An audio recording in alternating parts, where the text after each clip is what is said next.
بص يا حبيبي، معلومة سريعة كده ونصيحة: ما ترضاش تعيش كومبارس في قصة أحدهم. الناس في حياتها في نوعين، نوع كده بطل، ده الإنسان البيرمننت الموجود في حياتك، وناس كومبارس بيبقى موجود لما عاوزه.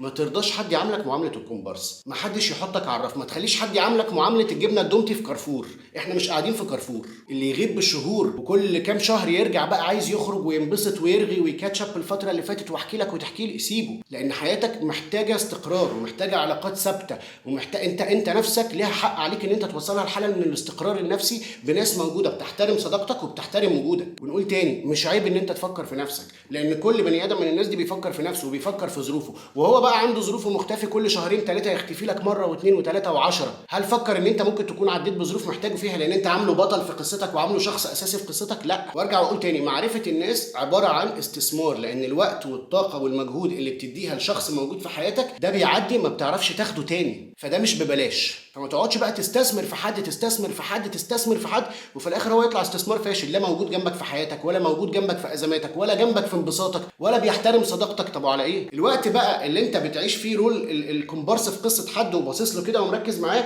في ظهرك ناس تانية انت ممكن تبقى البطل في قصتهم، انت مش واخد بالك منهم، انت مش مالتي فانكشن انا هركز هنا وهنا وهنا. لما بتركز حياتك في حد انت كومبارس في حياته، انت بتسيب فرص كتير جدا عظيمه ممكن تضيع منك. وخليك دايما فاكر الكومبارس محدش بيفتكره غير لما يزهق، غير لما الابطال اللي في قصته بيخلصوا، غير لما موده بيجيبوا طب ما نشوف بقى الكومبارس اللي مرمي في حياتي. دايما بتبقى حجته بعدت، اصلا انا اتشغلت بالشغل والحياه والعيا والدنيا والظروف واصله هو انا عايش في دريم بارك؟ ما انا برضو عندي شغل وحياه هو انا انت بتشوفني بخلص شغلي بطلع العب مع دوبي على المرجحه مثلا؟ ما انا برضو حياتي منيله ب 60 نيله، بس لما يعني بتعوزني بتلاقيني، لكن مخصص لك وقت لان انت بطل في قصتي مش كومبارس في قصتي. هي دي الفكره، اللي بيعوز يلاقي وقت لحد بيلاقيه له. اصل اليوم 24 ساعه، ما تفهمنيش ان انت قاعد انت جاي 24 ساعه، انت مش مكنه بزنبلك. كفايه هبل وكلام فاضي، مش كل شويه حد يجي يسحب طاقه ووقت ومجهود ويمشي ويسيبك بقى شايلهم كده، انا شايلهم ومستنيك ترجع لي تاني. ما ينفعش. باختصار شديد، الحياه مليانه ناس، اللي يقدرك قدره، اللي يركنك اركنه، اللي يخليك كومبارس في حياته خليك كومبارس في حياتك وخلصت. ما تقعدش تلوم بقى الناس مره واثنين، اخرك في اللوم مرتين الثالثه لا. ما تبقاش عامل زي الست اللي واقفه في بلكونه وعماله تصوت ليل نهار. وفر مجهودك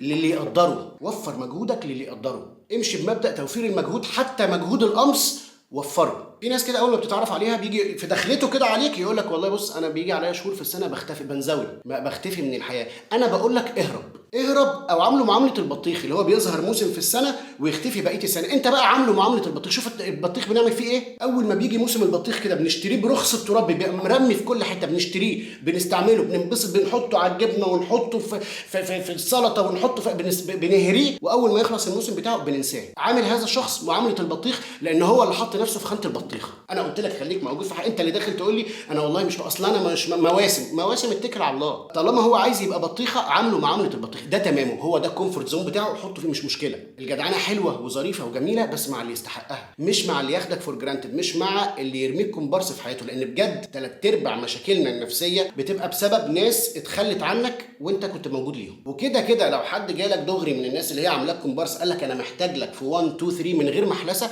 خليك جنبه وخلص له حاجته، مش عشانه، عشان تربيتك والوجه الله، وعشان لما انت تحتاج حد ربنا يبعت لك اللي يلاقيك، مش عشانه. انا مش بقول لك تبقى ندل مع حد محتاجك، لكن افهم انت بتوزع طاقتك فين. انا هنا والله بانفست فيك، انا هنا بعمل خير وبرميه في البحر. لكن تقول لي صاحبي وجدعنه وكنت في ظهري، لا، هو خير لوجه الله عملته، ارجع بقى انت في رفك وانا في رفي. في ناس بقى احلى تقول لك انا بطمن عليك من النت ومن صورك ومن ستورياتك ومن حاجاتك، تمام، اطمن عليا من هناك وانا هطمن عليا، انا هرد على كومنتاتك هناك. طالما انت حاطط نفسك في زون الميتافيرس ده، اكتب لي هناك وانا هرد عليك هناك. دي مش حاجه، ده اسمه كلام فارغ. فاستثمر صح عشان تحصل ثمار استثمارك لما تحتاجه، بدل ما انت مقضي 3/4 حياتك مكتئب لناس انت مصدوم هي ازاي تعمل فيك كده، ده انا كنت جنبه، ده انا لا. وزع طاقتك صح. كان معاكم وليد مصطفى، شكرا جزيلا.